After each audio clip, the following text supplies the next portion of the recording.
الشيطان الرجيم بسم الله الرحمن الرحيم وإذ قال موسى لفتاه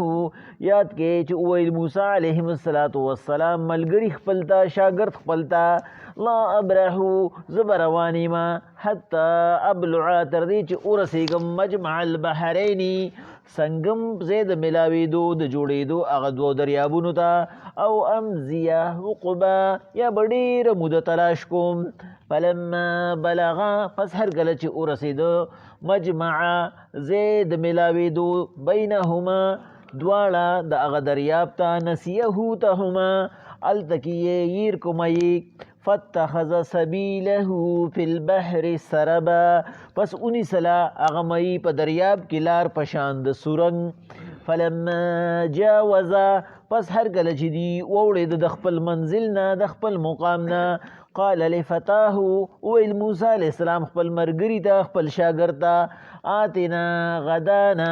روړه ماته د سبا خوراک سبا نارې روړه لقد لقینا من سفرنا هذا نسبا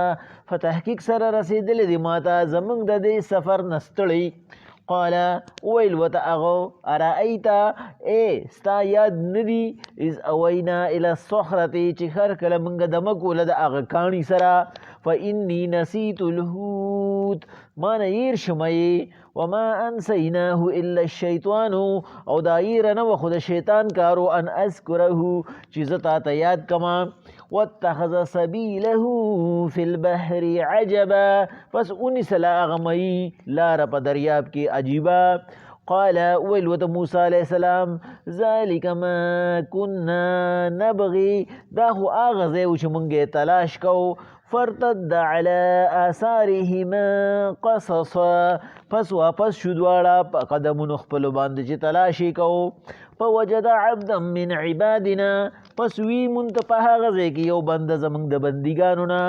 آتیناه رحمتا من عندنا چې ورکړی ورته رحمت مونږه یعنی نبوت د خپل طرف نه وعلمناه من لدنا علما او ورکړی ورته مونږ د خپل طرف نه پویا منگا دیزینا د موسی علیه السلام او د حضرت خضر علیه السلام یو مشهور واقعه هغه ذکر کو د دې ضرورت ولې پیښ شو دا بیانولو کې د الله پاک مقصد څه دی او کمی کمی خبرې دې موږ ته رامخې ته کېږي موږ بیا مختصر غونته کې ووایو موسی علیه السلام د الله پاک یو ډېر جلیل القدر نبیو پیغمبرو د موسی علیه السلام دا طریقه و چې هفته کې به یو ورځ هغه یو عام خطاب کو خپل پیروکار به راغونډ کړو هغوی ته به په هفته کې یو پیرا عام خطاب کو اکثر تفاسیر وی اب د زیارت رضوا موسی علیه السلام د معمول مطابق خلکو ته څه هدایات ورکړو او هغه بیان یې څه داسې عجیبه طریقه باندې وکړو چې پیغمبر علیه السلام حدیث مبارکان دی وی ان البیان للسحر دا بعضې بیان وی بالکل د جادو په شان اثر کوي بس د بنده زړه ته ډارې کوزېږي د مقرر د خولې نه وځي د بنده زړه ته ورکوزېږي خلک یې وجړو ډېر عجیبه بیان یې وکړو نو چې کله بیان ختم شو نو یو کس راپاسې وته موسی علیه السلام په مخ د ځمکه باندې دی وخت کې د ټولو نه لوی عالم څوک دی موسی علیه السلام ورته وی زه او دا هغه لفظ دی چې الله پاک دا لفظ خوښ نه دی چې یو بنده به ځان ته انا نه وي چې زه لکه مفسرین او فقها لیکي وی د شیطان هم بنده ته لومبنۍ درخواست دی چې داسې مو وایه چې زه کنی داسې بشي لکه زه چې سینګ شومه شیطان هم ویلي انا خیر منه الله پاک ورته ویل دا ولې دې سیده ونه کړه ورته وی انا خیر منه زه غوره یم بس ځان ته زه ووایې دا زه چې دی دا د تکبر لفظ دی چې بس که یم نو خو بس زه یم موسی علیه السلام رښتیا ویلي دا نه چې موسی علیه السلام د ځان د پیغمبر نه لویه هستي به بله څوک د پیغمبر نه لویه علم به بل چا دی لیکن الله پاک باندې د موسی علیه السلام دا طریقه خو نه لګېده، لکه څنګه چې حضرت عبدالله بن جابر رضی الله تعالی عنه پیغمبر علیه السلام ته آواز کوي ور ودړوي، پیغمبر صلی الله علیه وسلم ورته وایي اینا څوک یې؟ هغه ورته وایي انا. پیغمبر صلی الله علیه وسلم غوسه شوی، انا زه سي نوم والا. پیغمبر صلی الله علیه وسلم هم په دې انا باندې بد وګڼل. پیغمبر علیه السلام یو غزوې له تلو، صحابه ورسره وو، نو چې کله فارغ شو نو ماسخوتن و، بعضې اقوالو کې راځي وایي نیمه شپه وه چې فارغ شو. پیغمبر علیه السلام یې ډېر زیات ستړي شوي دلته و پاړه واچو، خو څوک به هم د ساري مونځ له پاسي. دې ته حدیث لیلة التعریس وایي.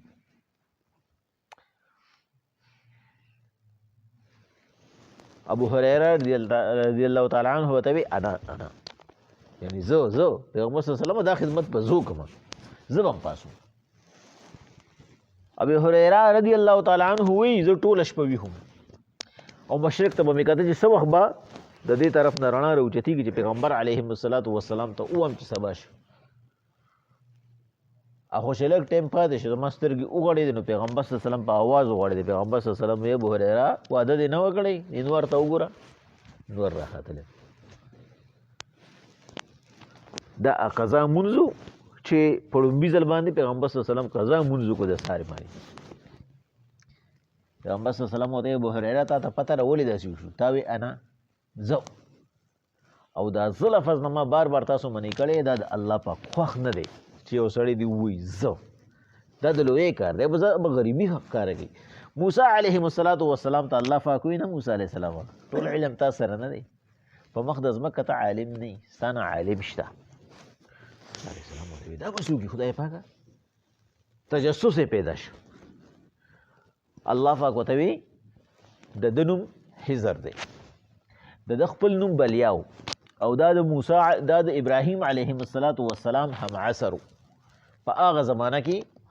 او دا د ذوالقرنین سکندر چې واقعه ورپسې را روانه ده د هغه وزیر، او د ده په نبوت او په اولویت کې اختلاف دی. بعضې وایي دا ولی د الله او بعضې وایي دا نبي د الله. چې نبي څوک ورته وایي د هغې دلیل هم را روان دی، په هغه ځای باندې به یې ووایو، او چې څوک ورته ولی وایي نو د هغې دلایل هم را روان دي. الله پاک ورته وایي دغه شانتې یو بنده دی زما، د هغه نوم حضر دی، کنیت ابوالعباس دی، خپل نوم یې بلیا دی، او دې ستا نه سیوا عالم دی. اوس سیوا عالم خو په علم تکویني کې و، تکویني ویلی شي روحانیاتو ته، د زړه علم. یعنی یو سړی چې کوم دی هغه د یو حوض نه ځان ته لختي بوځي، چېر دا اوبه به چې کوم دی نو په دې باندې به زه ځان صفا کوم، نو هغه د هغه لختي نه چې کوم دی نو د هغه علي دا پیدا علي، او هغه د هغه حوض د هغه لختي چې حوض ته به اوبه د بل طرف نه راځي او د ده صفایۍ په کار به راځي. یو سړی داسې چې هغه وایي راشه خپل کور کې حوض وکړه، بلا اوبه به درته راځي، د بل ځای نه څه نه راوړي. نو دا تشریعي علم داسې یو علم دی چې دا هغه ځان ته لختې بوتلل دي، د یو نه زده کړې، د بل نه زده کړې، د بل نه زده کړې. او دا تکویني دا روحانیت داسې یو څیز دی چې دا یو سړی ریاضت کوي عبادت کوي تر دې چې د الله پاک هغه قدرتونه پې ښکاره شي، او د کشف او د الهام په ذریعه باندې هغه چې کوم دی نو بیا هغه ځای ته رسي، هغه ته چې کوم دی له چا نه د زده کړې ضرورت پاتې نه شي. د حضر علیه السلام دقه علم. موسی علیه السلام ځان سره ملګري کړو، دا فتح چې کوم دی نو دا ویلی شي نوکر ته. په دې وجه که یو سړی هغه چې موږ یې دلته کې معنی په ځوان کوو، نو نوکر که بوډا او که ځواني، خلک ترې د ځوانانو کار لي، کار پې کار کسب پې کوي. نو په دې وجه باندې فتح چې کوم دی په عربۍ کې هغه ځوان ته وایي. الله پاک وایي وایذ قال موسی لفتاه، یاد کې هغه وخت چې وویل موسی علیه السلام خپل ملګري ته چې دا یوشع علیه السلام لا ابرحه، زه به روان یم حتی تر دې پورې ابلغه چې ورسمه مجمع البحرین، سنگم د هغه دوو دریابونو ته، او امضیه حقبه، یا ډېره موده سفر وکړم. اوس دا کوم دریابونو؟ تفسیر جلالین زمونږ په تفاسیرو کې یو ډېر معتبر تفسیر هغه وایي دا چې کوم دی نو دریای روم او دریای فارس، چې کوم ځای کې هغه ملاویږي لکه د نری خوړ او غټ خوړ چې کوم ځای ملاویږي دغه ځای ته سنگم وي. نو دغه هغه مجمع ده چې دواړه دغه ځای کې رايوځي شي یو خوړ تیروش. نو جلالین وی دا دریای روم او دریای فارسو او کمالین دا بل تفسیر دی. هغه وینا دا دریای اردن او دریای قلزمو. او دریم قول چې کوم دی نه پکې د عام مفسرینو دی هغه وینا د بحر د مقصد دلته کې موسی علیه السلام او خضر علیه السلام دي. دا دواړه د علم دریابونه وو. او څلورم قول پکې هغه چې کوم دی د امام رازي صاحب دی هغه وی دا دریای دجله او فرات. بهر حال هر یو چې خو زیات مضبوط قول چې کوم دی نه په دریای اردن او په دریای قلزم باندې دا دک ځای وو. الله پاک وی فلما بلغا هر کله چې دی الته ورسېدل مجمع بینهما فلما بلع مجمع بینهما هر کله چې دی دواړه د غزې ته ورسېدل نسیه تهما مې هیر شو فاتخذ سبیله فی البحر سربا پس هغه مې لار ونیسله په دریاب کې پشان د سورنګ. فلما جاوز قال لفتاه آتنا عدانا لقد لقینا من سفرنا هذا نصبا. هر کله چې دی د خپل منزل نه ووړېدو نو موسی علیه السلام خپل ملګري ته وویل چې یوشع علیه السلام راوړه که نه د ساخت هغه خوراک راوړه هغه بریکفاسټ هغه ماله راوړه سبانارې راوړه ما ته رسېدلې د خپل سفر نه ستړی. دا د انسان یو عادت دی چې کله دی یو کار کوي لکه مثلا ښکاري ښکار کوي نو چې دی ښکار راوړي او ښکار وکړي او بیا راوړي نو دی د هغه ټول سفر چې دی کړي دی په ستړي نه ولې مقصد یې حاصل شوي. خو چې کله دی ټول ورځ وګرځي څه ورته میلاو نه شي چې راځي نو ستړی ستوماني. مثال یې چې کوم دی نو د هغه کسي لکه چې د پولنګ په ورځ باندې چې کوم دی نو هغه پولنګ بوت سره خوا کې ولاړي خلکو ته ګوري نو که چېرې پارټي یې وګټي که نه دی بیا په ځان نه پوهېږي په ټوپونو را رواني او که بیلي نو بیا د هغه یو قدم هغه یو میل شي بیا نه شي راتلی. موسی علیه السلام هم چې کوم دی نو چې کله د خپل ځای نه ووړېدو نو هغه ځای کوم الله پاک ورته وایي ځان سره یو مایع واله ریت کړې مایع واله د خوراک دپاره او چې کوم ځای کې دا مایع دی ژوندی شو دکه ځای سره خوا وشه وګوره زما دا بنده به راغلی وشي دا به د هغه نښې بل به یې کوم ځای ګورې. موسی علیه السلام ته تپوس وکړو خدای پاک کوم ځای به میلاویږي الله پاک ورته وایي داسې به میلاویږي او بیا خاص کر هغه ځای کې به درته میلاویږي چې کوم ځای کې دا مایع ژوندی شو او دننه د دریاب ته ټوپ کړو بس دغه ځای کې وګوره. موسی علیه السلام ورته یو خوراک راوړه هغه ورته اوه موسی علیه السلام یو کار وشو او کار څه قال ورته وویل یوشع علیه السلام ارایت ایته ته یاد دي کومه خبره ته یاد ده اذ اوینا الی الصخرة چې کله موږ د هغه کاڼي خوا کې اوده وو ستړي شوي وو فانی نسیت الحوت زما خو اکه ځای کې د مې دا خبره هېره شوه وما انسیناه الا الشیطان او دا جوړ زما نه شیطان یې رکړه چې خو خبري الله طرف ته مبزي کول او چې کوم ناکاره کاري شیطان طرف ته ځکه د شیطان کار دا دی چې هغه به ستا نرواني کوي. دا غالبا دا یې رول د شیطان کارو ان اذکره چې زه تا ته یاد کما. یو موسی علیه السلام اخو زمانه الته کې چې کوم دی نه مې سره عجیبه کار وشو واتخذ سبیله فی البحر عجبا اخو سب په دریاب ته ورډوب کو عجیبه غونډه کې لارې ونیسله ګوره الته کې راغی فاتخذ سبیله فی البحر سربا سورنګ غونډه کې دلته وی عجبا نو د مې دپاره عجیبه کار دا و چې مې چې کله ورټوب کو نو هغه اوبه یو خوا بل خوا ودرېدې هغه په میاس کې روان شو نو هغه سربا د سورنګ په شان دی. د موسی علیه السلام او د یوشع علیه السلام دپاره عجیبه وه د حیرانتیا خبره وه چې وایي رید کړې مې دی او دریاب ته ودنګلو روان شو نو د دې دپاره عجیبه خبره وه او د هغه دپاره هغه کار و چې سورنګ یې جوړ کړو خوا وړېدو. دکه ځای کې مفسرین وایي د ابي حیات هغه چینه وه چې د هغې نه دی حضر علیه السلام اوبه څکلې وي او الیاس علیه السلام او دی را لېږلي ذوالقرنین سکندرو انشاءالله پای کې به دا واقعه لږ غونډه کې یو 2 پوینټه کې وو خو چې کله بیا چې کوم دی نو دې تېنه وڅکلې او هغه تېنه ونڅکلې هغه ته مسله جوړه شوه نو دکه ځای کې هغه چینه وه نو چې کله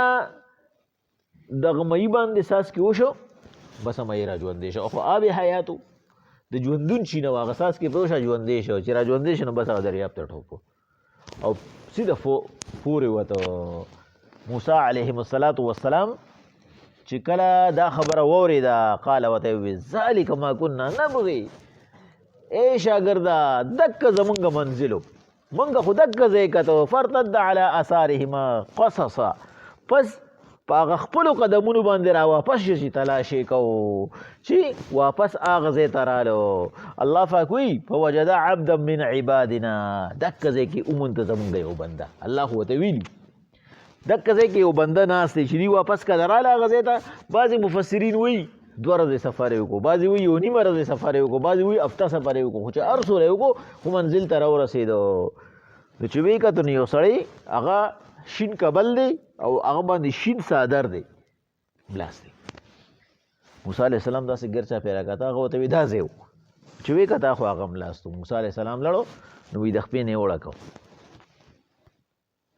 بیا هغه مخ کولاو کړو، ورته وایي څوک یې؟ موسی علیه السلام ورته وایي چې ستا څه خیال دی څوک وي؟ یا راپاسېد خضر علیه السلام وایي راپاسېدی، موسی علیه السلام ته یې وکتو، عیسی علیه السلام ته یې وکتو، ورته وایي چې ودرېږه زه تلاش کوم. وایي سترګې یې پټې کړې. وی او لحظه 2 پسې ورته ووایي چې دنیا کې دی وخت کې د دریاب د غاړې نه علاوه 3 تنه نشته،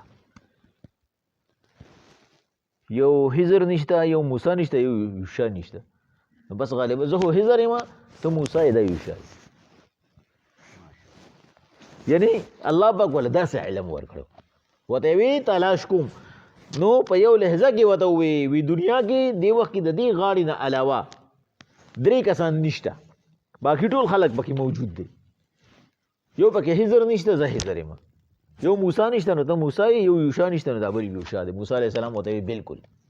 بس زه چې کوم دی موسی یم او دا یوشع علیه السلام دی. اوس هغه چې ما تاسو ته وی بعضې خلک وایي نبي و، بعضې خلک وایي ولي و.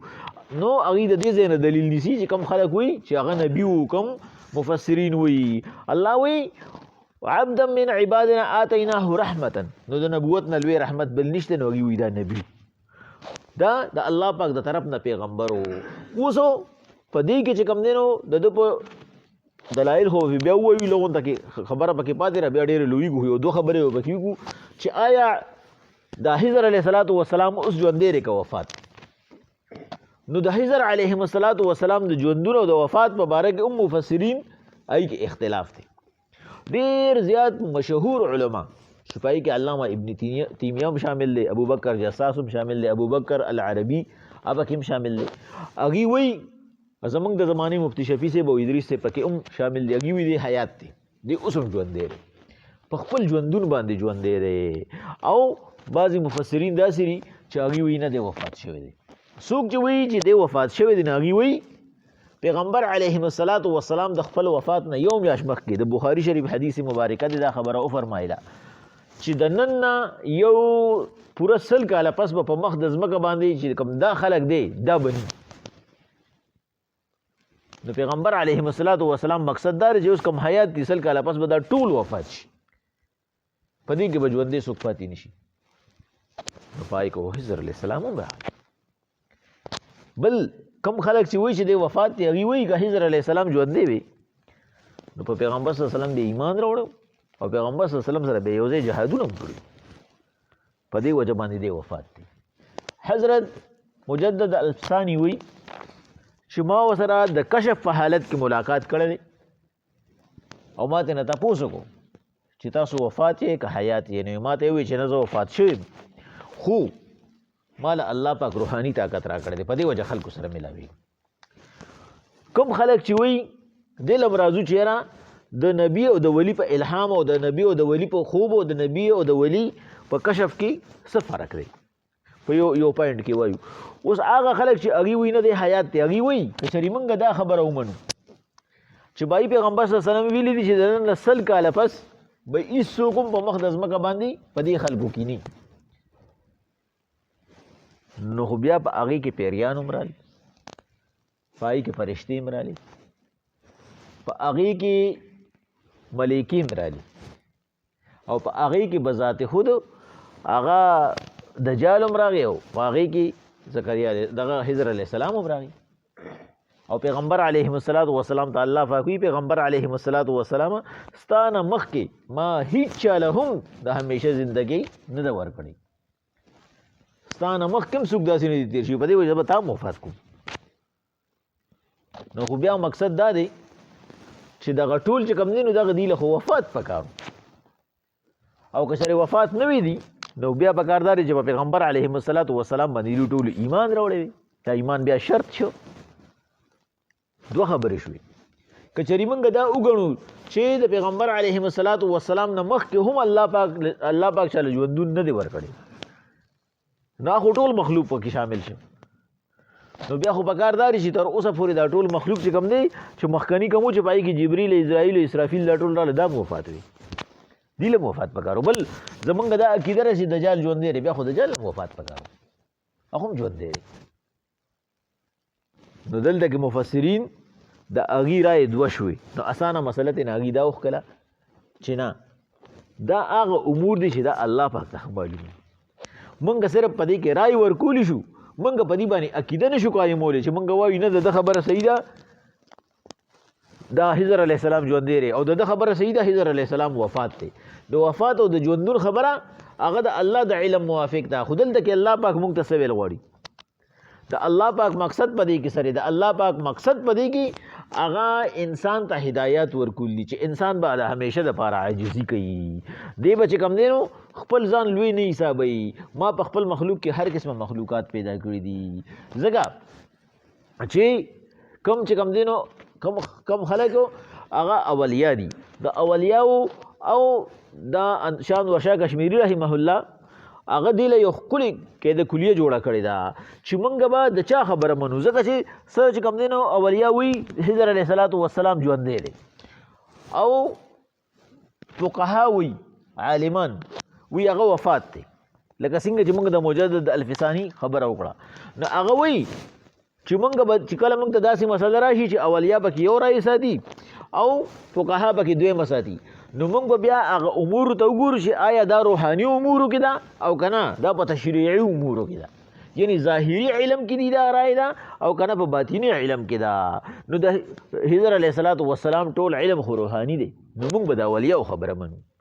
اوس که چېرې حضر علیهم الصلاة وسلام لکه د موسی علیه السلام په شانتې هغه پیغمبر وي دنیا کې هغه ګرځېدی عام ښکارېدی بیا به موږ تشریعي حکم منل فقهاو خبره ومنل چې وي وفات دی موږ وي وفات دی اوس په روحاني علومو باندې هغه اولیا ښه پوهېږي نو موږ به دا ووایو چې نه هغه حیات دی هغه ژوندی دی اوس د مجدد الفسانی د خوب او د کشف خبره چې هغه وایي ما ته په کشف کې ووایي نو د پیغمبر کشف چې دی چې ته معجزه وایي حقیقي ځکه چې پیغمبر چې کوم دی لکه سترګې پټي نو د هغه زړه ویښي د هغه زړه نه وده کېږي نو هغه چې څه وایي نه حقیقت کې هم هغه شانتي او چې کله یې ولی وایي نو د ولی زړه ودی او دغه چې کوم دی نو سترګې هغه غړېدلي چې کله هغه کشف کوي کشف مکاشفه کې د هغه سترګې خو غړېدلي ظاهري لیکن زړه خو ودي نو په دې وجه باندې د هغه په خبره باندې موږ داسې اعتماد نشو کولی کیدای شي هغه بل څه لیدلي او موږ ته بل څه ویل خو یو اخري خبره به پکې وګورو چې کوم خلک وایي چې نه حضر علیه السلام ژوندی دی چې کله دجال هغه راشي او مدینې ته ورورسي مدینې ته خو بدن نه هغه داخلېدی نشي لیکن د مدینې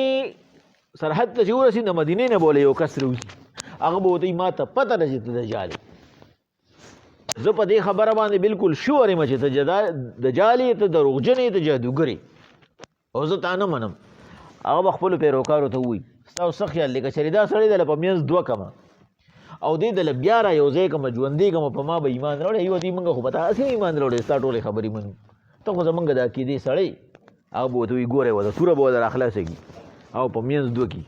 یو ټوټه به یو خواږي یو ټوټه به بل خواږي او منځ کې به تېر راتېر شي بیا به یې چې کوم دی نو را یو ځایږي هغه بیا نه یې ودرېږي چې نه یې ودرېږي هغه به ورته وایي اوس مې ښه یقین راغی چې ته دجال یې ځکه چې ما د خپل پیغمبر علیهم الصلاة وسلام نه حدیث مبارک اورېدلی دی چې دجال به یو سړی دوه ټوکړېږي او بیا به یې را یو ځای کي خو بیا به پې هغه دوباره اټیک نشي کولی بیا به یې طاقت نه وي ځه ته بیا کوشش وکړه وي هغه به پې بیا کوشش نشي کولی نو وي دا به حضر علیه السلام وي دومره لوی ژوندون به د چا وي چې هغه د پیغمبر صلی الله علیه وسلم نه حدیث اورېدلي او هغه تر دغه د دجال تر وخته پورې ژوندي خو دا هغه حضر علیه السلام دی چې دا به ورته حضر علیه السلام مخې ته راوځي او بل چې کله پیغمبر علیهم الصلاة وسلام وفات شو نو یو سپین ږیری راغی او صحابه له تسلی ورکولا وی چې کله لړ نو عمر رضی الله عنه ابوبکر صدیق وی دا حضرت علیہ السلام چې دی راغلو او موږ له تسلی راکولا چې دا د الله پاک نبی او خدای الله بنده مو الله ځان ته وغوښتو تاسو فصلی وساتي نو د دې خبر نو موږ ته ثابت چې کوم نه واحده یو دا خبره شو چې حضرت علیهم السلام د هغه ژوند هغه روحاني دی یا حقیقي دی په دواړو باندې دلایل پوره دي که یوم دی او که بلم دی خو د الله پاک د طرف نه یو عجیبه غونډه کې معجزه ده چې الله پاک په دنیا کې خلکو ته پرېښې ده چې زمونږ دا عقیده ده چې په اوچه کې د حضرت علیه السلام د طرف نه هدایت میلاویږي انسان ته او په لونده کې د الیاس علیهم السلام نه میلاویږي نو الله پاک وایي زمونږ هغه بنده سره میلو شو چې آتیناه رحمتا من عندنا چې موږ په د خپل طرف نه رحمت کړی چې نبوت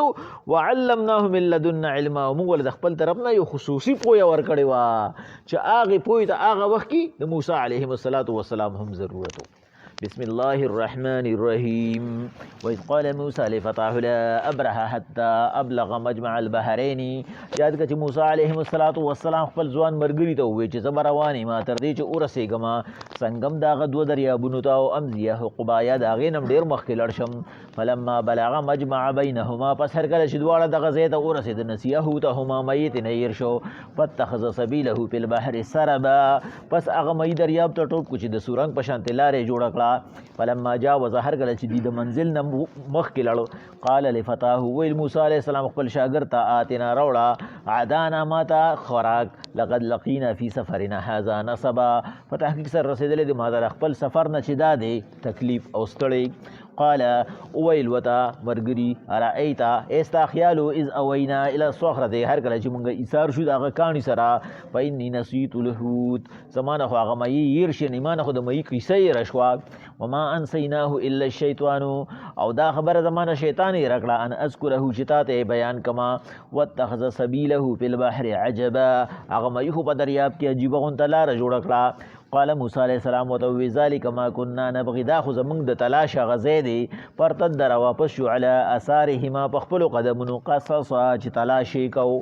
فوجد عبدا من عبادنا پس وی مونږ یو بنده زمونږ د بندګانو نه آتیناه رحمتا من عندنا چې مونږ په خصوصي رحمت کړو د خپل طرف نه وعلمناه من لدنا علما او د خپل طرف نه موته پوهه مور کړې وه وإذ قال موسى لفتاه یاد کړه چې وی موسی علیہ السلام خپل مرګري ته لا ابرحو